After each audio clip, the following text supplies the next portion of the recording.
Welcome to Frankly Speaking here on WYDC TV. Big Fox, we just had our first wave. That was an early wave. I'm your host, Frank Acom. We're broadcasting live from the Hesselson's studio here on Marcus Street. Thanks for joining us this morning. We have a busy show, lots of news to cover, and our guest, Hornell Mayor John Buckley, will be joining us in just a little bit. Couple of things, excuse me, before we get started. First of all, I saw this in my email. And another thing, we're going to get the texts. I know I've been not overlooking, I've been reading all the texts and all the messages, but I know I haven't had a chance because we've been so busy to read them, so I'm going to catch up on a few of those. Before that, just an odd way to start your morning or interesting way to start your morning. Today, this is happening all week, but today is the best evening for it. Right after sunset, if you look up in the sky at the west, I don't know if this is possible, but you'll see Mercury, Venus, Mars, Jupiter, and Uranus appear to line up in an arc shape below the crescent moon. Interesting. Anyone on Earth should be able to see it, according to this report, even if you're living in a city with light pollution. I don't know if you're getting that everywhere else. Anyway, I saw that this morning. I thought I'd highlight it for you so we could start off on a lighter note because we do have some pretty heavy stuff we're going to be getting to. I mentioned text. You can contact me there. I don't want to go through this for the whole show, but there is the best way to contact me. And I've received some really great emails, some great calls, some great texts. And like I said, we've just been so busy with our guests and covering all the news that affects you daily that I haven't had a chance to get to them. But I appreciate everybody who has reached out. And I want you to know that I read them personally and that we will, when at all possible, get to reading them. So let's do one of those right now. Let's go back to me. We'll take that off. And this is our first text. I received this yesterday. I might have read it this morning. Here we go. Bill from Bath. Thanks for watching, Bill. You mentioned you spoke with Duane Eddy recently. Yes, I mentioned that on yesterday's program. Could you give us an idea of what you had planned and will he be on the show? Thanks. That's a great question. Thanks, Bill. Give me an opportunity to highlight this. Yes, I spoke to Duane Eddy. If you're not familiar with who Duane Eddy is, he's a rock and roll Hall of Famer, legendary musician, known for his guitar instrumental music. Rebel Rouser, perhaps his biggest hit. Have Twangy Guitar Will Travel was his first big album. Just a legend in the music business. Has played with everybody, and everybody was influenced by him. He was actually born in Corning, and that's something he's very proud of. He highlighted it in all of his promotional material from the beginning of his career. He never hit it. Well, a few years back when I was on radio, well, actually the first radio show I ever had, the very first broadcast, I highlighted this fact because I didn't think a lot of people knew it. And I was suggesting back then, some almost 15 years ago, 16 years ago, that we should have something in Corning to honor him. Well, fast forward, I believe it was on 10 years on the air that I finally got a chance to interview him, and what a nice guy. And many of you heard that interview. If not, it's still floating around the internet somewhere. But we had just a fantastic conversation, and he had so many connections to this area, whether it's Towanda, but then in Bath and Penn Yan. He's been all over the place but in our local area. But we got, at the time, Mayor Rich Negri of Corning declared it Duane Eddy Day, and since that time, with an effort from a lot of people, we got him into the Steuben County Hall of Fame, Rock and Roll Hall of Famer, and now Steuben County Hall of Famer. So that's a brief rundown of Duane Eddy. And the reason I mention this is, yes, I did talk to him over the weekend. We've stayed in touch, and he's doing great, and he will be on the program very soon because there seems to be a momentum going ever since the Hall of Fame induction, Steuben County Hall of Fame induction. There seems to be some momentum there to get maybe more of an honor in his name in our area. I don't know what that is, and I'd be open to ideas. You can contact me. I don't know if it's a plaque. Some people have said maybe a painting, something to just commemorate that legendary musician Duane Eddy was from this area. Oops, wrong interview. I didn't want an interview. I wanted contact. There we go. So you could contact me if you have any ideas or if you want to be a part of that group that is working behind the scenes to try to put something special together for Duane Eddy. But we will have him on the show very soon. The only reason I can't give you an exact day yet is we're still working on it. It's going to be, because of time change and things like that, it's going to be, or time zone, it's going to be a pre-recorded interview, so we have more time together. And it's going to be a lengthy interview, so it'll probably be at least 2 shows worth, not the full show, but segments of the M.A. Neal Financial Services interview segments will be with Duane Eddy, 2 or 3. So thank you, Bill from Bath, for reaching out to us. We've got to take a short break already. When we come back, maybe another text, but I want to get into some of the news of the day that I think you'll find important. So stay with us. This is Frankly Speaking here on WYDC TV, Big Fox, broadcasting live from the Hesselson studio. Welcome back to Frankly Speaking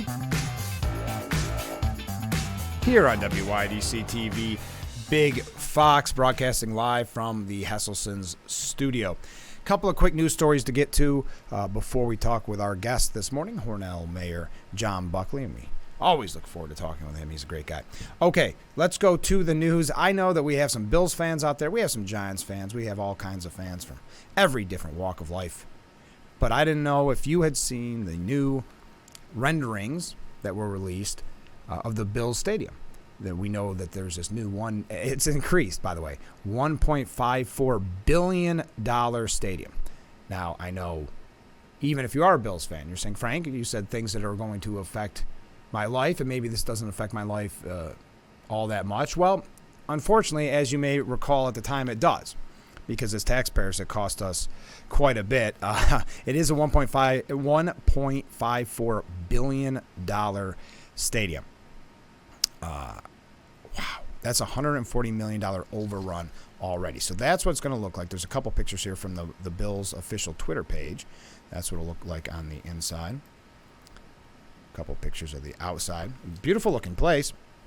But as I said, it cost us as taxpayers. What was the exact cost? I can't remember. Was it three? It's pretty bad when you lose track when it's 300 million or it's 400 million. So that's why I bring it up to you, but also because I wanted to show you what looked like the beginning of a very amazing stadium. And that always raises the question about taxpayer funding of these stadiums, because we know that many instances when these new stadiums get put in, whatever sport, sadly, the people, the taxpayer who help pay for it, can't even afford a ticket to the game.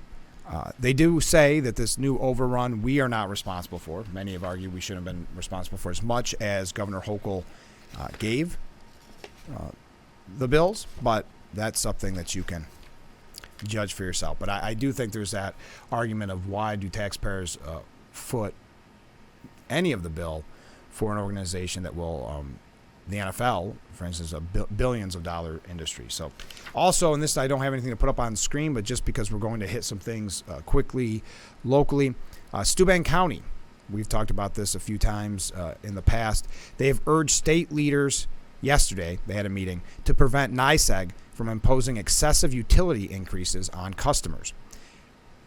And act before the unapproved rate hikes take effect. Yes, we talked about the taxes, too, that will be on our utility bills due to green energy initiatives.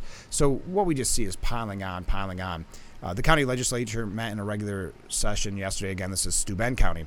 NYSEG has requested a 34.9% rate increase for electric. You heard me right, 34.9% rate increase for electric, and 14.9% hike for gas customers, which would result in an annual bill increase of approximately $240 for the average customer. So you and I, if you were in Steuben County, will be looking at $240 more a year on top of our already excessive bills and on top of inflation, et cetera, et cetera. So glad to see that the Steuben County, legislatures urging the state leaders to stop this from happening. We've got to rein in these kind of this spending. We've got to rein in, just in general, these increases on the utility bill. As I said, with the taxes that are coming from these green initiatives, it's one story after another of why people are leaving this state in droves, unfortunately.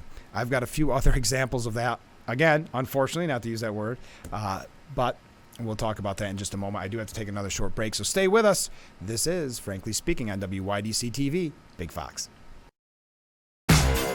Welcome back to Frankly Speaking here on WYDC TV, Big Fox, broadcasting from the Hesselson's studio on Marcus Street. I looked it up because I couldn't remember the exact number, and it's sad when you're talking 300 or 400 million. What was it? But it was indeed $300 million we as taxpayers paid to the Bills organization for that brand new stadium. I know Erie County had to chip some in as well, but $300 million from the taxpayers of New York. So that's the question of the day. If you would like to reach out to me, do you believe that's proper use of taxpayer dollars? Yesterday, I believe we mentioned how we are giving, so maybe we didn't get a chance to, but how much money we're giving to, yeah, we did, Hollywood, and how much tax breaks we're giving Hollywood, but yeah, we fight against giving any kind of break to Amazon, which was bringing so many jobs and permanent jobs.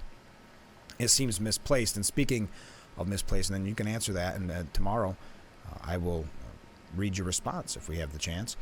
But just speaking of wrong-headed, before we get ready to move on from this topic, there was a group in Albany just yesterday, and it was labor unions, lawmakers, advocates, which is kind of a loose definition. I'm not sure.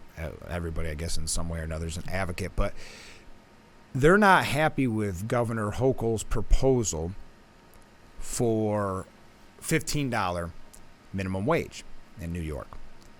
Because according to this group, the Raise Up New York Coalition, $15 isn't enough, and the minimum wage in the state of New York should be $21.25. That would put $3,300 in their pockets annually. More than that 15. Wow. I just don't know how this is sustainable. These advocate groups, how do we keep spending? And I hate to keep mentioning that and keep getting doom and gloom, but how do we keep spending this much money and expect taxes not to go up? There's actually a piece that was out today from the Post editorial board that kind of echoes that point, saying that negotiations for, let's face it, the Friday's deadline is not looking good for the New York State budget. But the CBC, that's the Citizens Budget Commission, they warned that Hochul would produce a $15 billion a year structural deficit by 2027, while the Assembly and State Senate proposals translate to a $20 billion annual pull. So within a few years, New York will have to either slash spending, which, let's face it, they'll never do, or hike already nation-leading taxes through the roof. And as the New York Post editorial board says, further accelerating the current exodus of jobs and taxpayers. And that's the problem, because we don't cut back on the programs that we offer either. So when people are leaving, especially the wealthy, because they continue to tax the wealthy, we, the people that stay here, have to continue to pay for those services, pay those higher taxes when there's less money coming in. So this is a recipe for disaster, as you can imagine. So interesting article there. You can find that at the New York Post. We do have a lot more to cover this morning, but I don't want to run too late because we have Hornell Mayor John Buckley, who is going to be joining us and telling us about what's happening in Hornell. That's coming up in just a moment. One last time, as always, you can contact me. I'd love to read those texts on the air, and you can actually get last-minute questions in to the mayor, and I'll check it right before we go on the air. So stay with us. We do have to take that break, and then we'll be back with Frankly Speaking here on WYDC TV, Big Fox, broadcasting from the Hesselson's studio right here on Market Street. Stay with us. Welcome back to Frankly Speaking here on WYDC TV, Big Fox, broadcasting live from the Hesselson's studio. And right now it's time for our M.A. Neal Financial Services interview, and we have on Zoom the Hornell Mayor John Buckley. John, good morning. Good morning, Frank, and what a gorgeous day it is in the southern tier and certainly in the Maple City. And I say that not because the sun is shining and the birds are chirping. I say that because we get to wake up in the greatest country on the face of the planet. And I'm here with you on Frankly Speaking. Congratulations on the new show. Well, thank you. It's been a lot of fun, and we're learning. It's not that much different than radio, but I do have to fix my hair every morning, you see. John, you have a lot going on in Hornell, and we want to get to it, but I think most importantly and most time sensitive is last night you passed the city budget. Could you tell us about that? Yeah, so we've been working on the city budget for the last couple of months. Obviously, in this inflationary world that we find ourselves in, things have been extremely difficult. Materials and supplies, which I talked about in depth last night, have increased exponentially over the past year. And what I mean by that is basically fuel. Fuel for the police department, for the fire department, for our ambulances, certainly for the DPW. Back when we were working on the budget, more than a year ago, trying to account for those prices as they were starting to rise was very difficult, and no one really expected gas prices and everything else to rise as quickly and as high as it ended up doing. So, we had to account for that. Some of our accounts were, pushed to the, basically one in the red because of that. And there's nothing you can do about it. So we had to account for that and, raise some things up. Some of the time, the lead items, during some of the projects we're doing, had a big project at the water filtration plant. We've got another one going on at our sewer plant. Some of those things have been delayed just because it's tough to, for manufacturers to produce the items that you need to do those projects. So a lot of different challenges throughout the course of the last year that we've had to deal with. Inflation, if you believe the numbers, it's hovering around 6% now. I think the true rate is probably closer to 10 or 11. If we're being honest, all said and done, how does that affect our city budget? We went into this with two goals in mind. Number one, still meet the needs of our residents, right? So our residents rely on the services that we provide, whether it's police, fire, ambulance, certainly public works in so many different ways. So we wanted to make sure that we address the needs and not let our services slide backwards, because we want to deliver those services to the folks who rely on them. Also, but still be cognizant of the impact that the taxes have on our residents, because let's be honest, Frank, our residents, everywhere, people are getting hammered, whether you're going to the grocery store, you're putting gas in your car, you're going out to the restaurant, your utilities, everything across the board, they're getting hammered. So we were very successful. We actually came in at just a hair under 2%. So our tax rate increase for this coming fiscal year, which will begin April 1st, will be 1.97. So I consider that a success, especially in this inflationary world that we find ourselves living in. Yeah, we were talking with the Chemung County Executive Chris Moss, and it was fascinating. And I don't even know how you plan for the budget, because he was talking about the increase almost daily of prices on a project that you might have had planned 5 years out that now is thousands and thousands more. So how do you even start a budget process in this economy? Yeah, it's tough. And, the city of Hornell, we find ourselves in the same boat, because we have projects that have been planned prior to the pandemic. And, some of these projects, whether it's a bridge or you're putting in a new park, no matter what it is, they don't happen overnight. The engineering, the original design, the conceptual designs, to the engineering, to the bidding process, to the actual construction, that takes a lot of time. So, in most cases, the original numbers, when you're trying to figure out what's the project going to cost, that's done years in advance. And then all of a sudden the inflation hits, and it just throws a monkey wrench. It's basically tossing a grenade into your budget and blowing it up. So those things are very difficult. In some instances, we've had funding from certain state agencies. I'll use a DRI, Downtown Revitalization Initiative, for instance. The city of Hornell was awarded the $10 million DRI back in 2019, in the fall of 19, and then the pandemic hit, and that was basically put on hold for 2.5 years. We're finally getting, starting to move on our projects, but the cost of the projects since 2019 until now has risen exponentially. So we now find ourselves with funding gaps. So we've had to go out and apply for supplemental funding from some different state agencies, and we've been successful in some areas, but it does certainly pose a challenge, and I can certainly relate to Mr. Moss. Well, and that's interesting you say that, because $10 million, though a lot of money, doesn't go as far as it did 3 years ago, and that's sad to say. No, it certainly doesn't, and again, you see that in your pocketbook, whether it's going out to dinner, certainly, when you go grocery shopping, and you look at your receipt and you look down at the your shopping cart, and it's like, what the heck, it doesn't get you as much as it used to. So and it's certainly the same at the municipal level. And I want to talk about the municipal projects that you have with that $10 million revitalization. Can you give us any updates on that? Yeah, so we're very excited. We're raring to go. Good. Actually, April 10th, which is just around the corner, Yeah. we're going to put the first proverbial shovel in the ground and kick off our brand new Union Square Park. That's great. And I'll harken back to the 1970s when I was just a small child.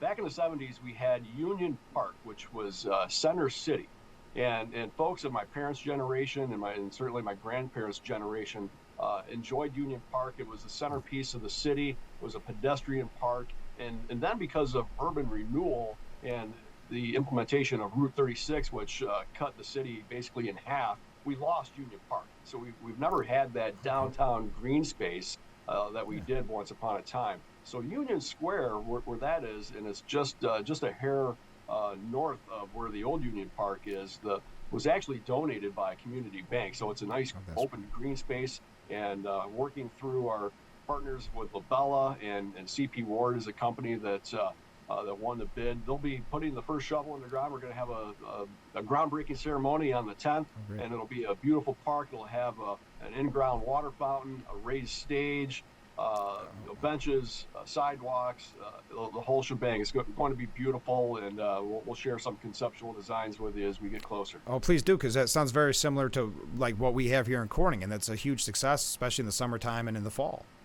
Yeah, exactly. And this will be a four-season park, Frank. And we plan on having a summer concert series with the new stage that'll be there. Also, I mentioned the water fountain will be in ground. So during the winter months, or certainly the Christmas season, we'll put a Christmas tree on top of it. We've already ordered the Christmas tree. It's a 24-footer. Wow. And if you've been to Hornell during the holidays, we do that up big here. You do it right. So we're very excited and just raring to go. That'll be the first project. We've got many others under DRI that are waiting on deck as well. Oh, that's great. Now, I wanted to mention, because you had talked about the budget process, and I think this is really kudos to you and the hard work you're doing in Hornell, but according to nomadlawyer.org, which I love that name, you guys were ranked number one with the cheapest places to live in New York. Yeah, we're the most affordable, and every once in a while, some of these travel, online agencies, they do these, they conduct these studies. The safest place to live, the most affordable place to live, and we've been on these lists before. We've been in the top 5. We've certainly been in the top 10 historically, but this year they came out with that report, and we're number 1. So you got to toot your own horn every once in a while, I guess, and it really says something about the city of Hornell. Mm-hmm. We just talked about the budget and the low tax increase, but everything from water to garbage to all the things, just the affordability of Hornell, I think really speaks volumes and really makes the city attractive, especially to folks that are thinking about moving to the region. We've seen just an explosion in living units over the last 5 to 6 years, just adding roughly 200 living units to the city. Wow. with more to come. We have more in the pipeline. You're familiar with Reedman Development, who did a development at Corning. They've done the same thing here in the city with the Fairlawn Hill project. We've got the Bassett Group. We've got Park Grove Realty doing multiple projects. Wow. And still to this day, projects and more living units coming online, and that ties in with the success that Alstom is having, and which is our largest employer here in the city of Hornell. And an amazing venue or amazing location. Alstom touring that place not that long ago. Wow, they do an amazing job, don't they? They do. They certainly do, and we're very fortunate to have them. But it's very nice that you can, because obviously we know it's expensive to live in New York State. So people that want to live in New York State, they can look at Hornell as kind of that beacon of at least saving some money in the long run. Well, New York State's incredibly taxed. We're incredibly regulated. But Hornell is, as I like to refer, is kind of a safe haven, to live in. Literally, we're a safe community. We have a wonderful police department. Public safety is always at the forefront of the priority list. It's a safe city. It's an affordable city, and it's just a great place to live and raise a family. And I use this story. I've used this story countless times. Over the years, but when I was in high school, a lot of my classmates couldn't wait to graduate and get out of town. I'm going south. I'm going out west. I'm going to do this. I'm going to do that. But what happened over time, Frank, is some of my classmates, a lot of them started to get married, started to have children, and then they couldn't wait to come back. Yep. Yep. Realize that it just isn't the same in other places. So, we do have something special here in Hornell and really here in the Southern Tier. And John, you mentioned safety, and that's been a common theme on the show for this 3 weeks now. And we look at the state budget because I want to talk to you about the budget, but isn't it amazing that just a small proposal on bail reform, something that doesn't even really help that much, but at least is a step in the right direction, gets shot down? So I only bring that up because we look at the rest of the budget, and I would say it's not, as a taxpayer of New York, I'm not very hopeful with where this budget's going to lead us. No, and well, like with any budgets, there's always good pieces and bad pieces. But it seems in New York State, the bad pieces always outweigh the good pieces. And I feel sorry for some of our legislators, and we have fabulous legislators. We really do. Starting with Senator Tom O'Mara, who just does a phenomenal job fighting for us day in and day out, and Assemblyman Phil Palmisano, who we all know and love, and has just been at it for so long and continues to advocate so strongly for our region. But they're up against it. They're both in the minority, and the minority basically just, and you know this, Frank, the minority just gets steamrolled in Albany. And every single year, you look at the priority list, and, it comes right out of La La Land. And the things that are important to folks, the everyday things that are important to folks, public safety. Public safety is upside down. If you look at the police world, it's turned upside down. The good guys are now demonized and cast as the bad guys, and the criminals are just running free. This bail reform, this cashless bail, has been an absolute disaster. I can cite example after example. I talk to my police chief on a daily basis. In our Board of Public Safety meetings, we talk about this. We have domestic disputes. Person, back before bail reform, the person would go to jail or sit in jail for a night. Now, within an hour, the person's back out on the street, and the police are responding to the same call at the same house. How terrifying. It's absolutely terrible. It's been a disaster. Right. And it goes to show what happens when there's a super majority in Albany. At least before we had a firewall, a small firewall, but a firewall. Now it's just when I read a proposal, I say, oh, that's too crazy to actually go through. I say, whoa, this could actually go through now.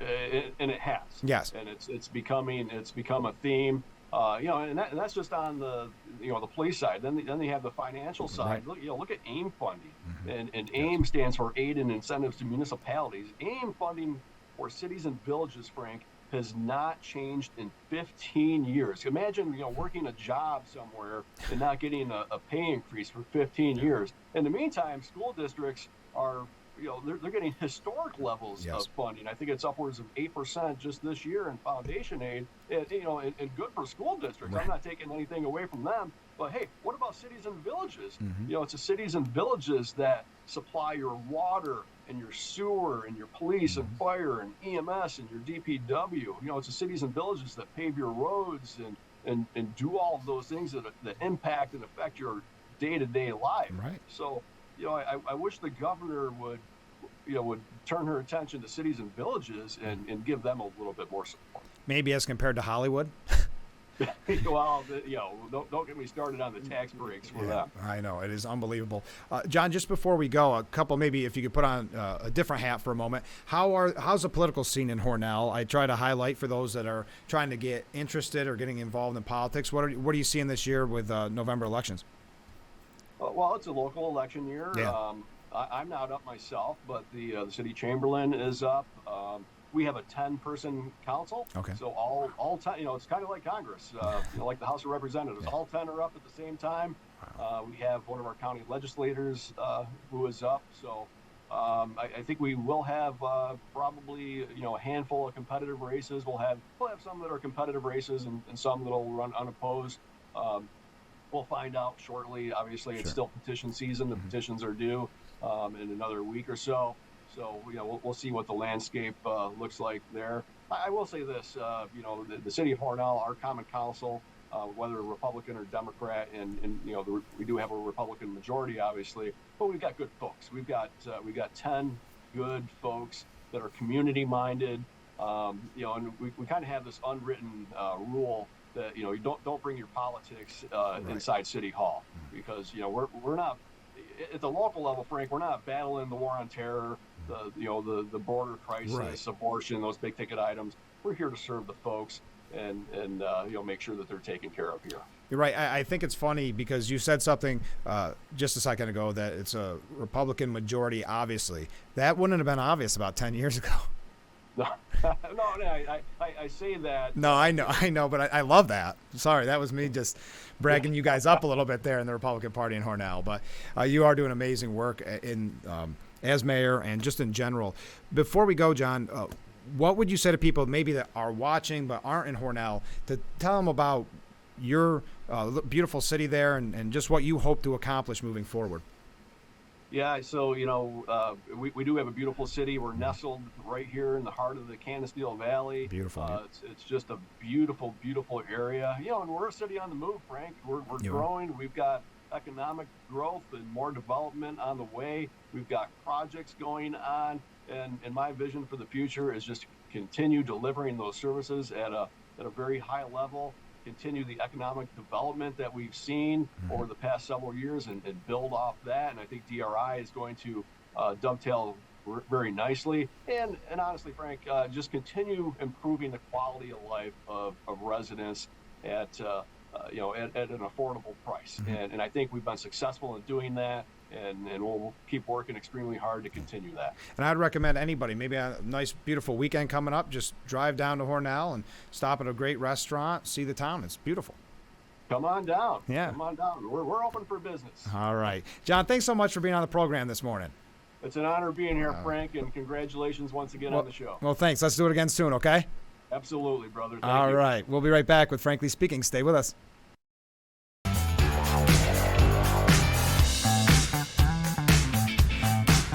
Welcome back to Frankly Speaking here on WYDC TV Big Fox. Thank you to John Buckley for taking part in our M.A. Neal Financial Services interview section of the program. John Buckley, of course, the mayor of Hornell, and it really is a beautiful area. I had some time working there back in the day when I was in radio, and I just think you can see, and you're seeing it now, the growth and the potential for really just a great community there. And they're such a strong community to begin with. So I'm glad that John Buckley can be on the program. We'll have him on again soon. I joked a little bit about the Republican. I know I went a little too Republican on that, but because John's doing great as mayor. But I thought it was funny because back in the day, Hornell was known for such a Democrat stronghold. So to be Republican is just intriguing to me. But he's the mayor, and he doesn't need me getting all political on him. He's doing a great job. So thanks again. We have to take a short break because I did run a little long with the mayor. But when we come back, we have quite a few issues that really tie into what we were saying with Mayor Buckley, which was the constant attack on New York taxpayers and just an increased cost. And that's why it's remarkable how they were able to keep their budget the way that they did, keep it down to that low increase, because with the cost of everything, and it's as if in Albany, the supermajority just wants to make that worse and worse and more difficult on the taxpayer. So let's take a short break. When we come back, plenty left to discuss. So I hope that you'll be a part of it. Stay with us. We'll be right back with Frankly Speaking on WYDC TV, Big Fox, broadcasting live from the Hesselson studio. Welcome back to Frankly Speaking here on WYDC TV, Big Fox, broadcasting live from the Hesselson studio. I decided, well, first, it's a banner show this morning. If you look down at the bottom, we've had 3 waves since we went on the air. If you're new to the program, we're right on Market Street. And as people walk by, they tend to wave, and or maybe not because they think they might be on camera. But sometimes they wave, and that's our count there. As the weather gets nicer, I expect that will only increase. And since that interaction gives me an excuse to talk about this interaction, you can text or call me at any time and email, and you can be a part of the program. And I've received so many great emails and texts from new viewers, and I really appreciate that. And we're hopefully going to get to one more today, but please reach out to me if there's any questions or you have any suggestions for the show, whether that means guests, whether that means just suggestions overall for the show. We appreciate it.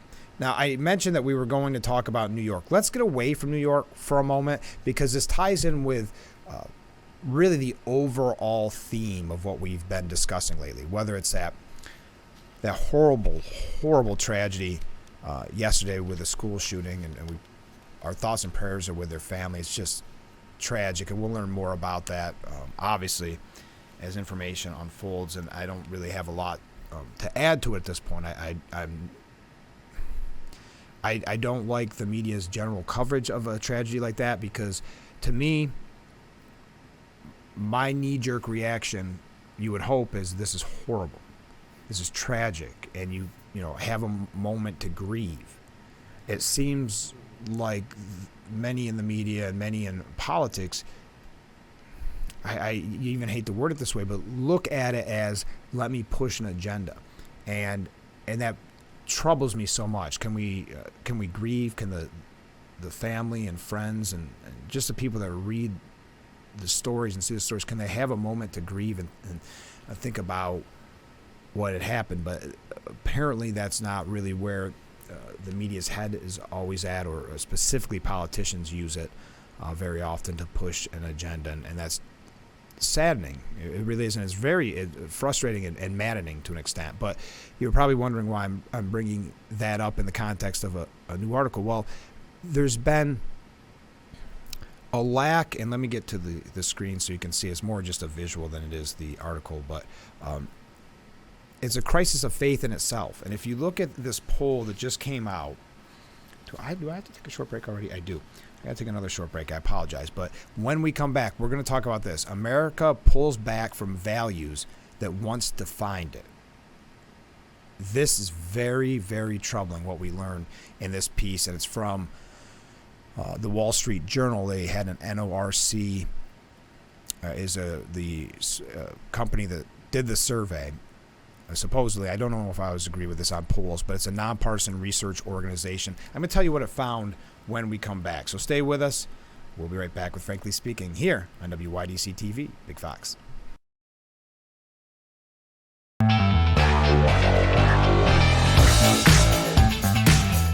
Welcome back to Frankly Speaking here on WYDC TV, Big Fox, broadcasting from the Hesselson studio.